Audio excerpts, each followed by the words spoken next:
Inhale, roll up. And exhale. Other leg. We're up. Bring it into warrior one. Open out, warrior two. Extended side angle.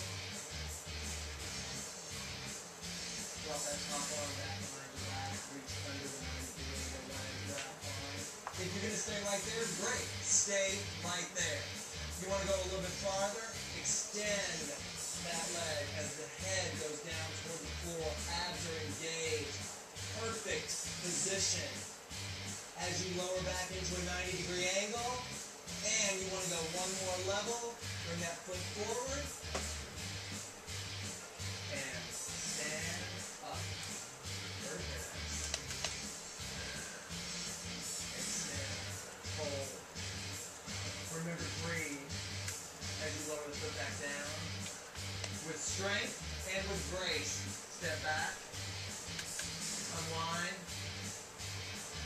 Hold plank. Lower down. Inhale.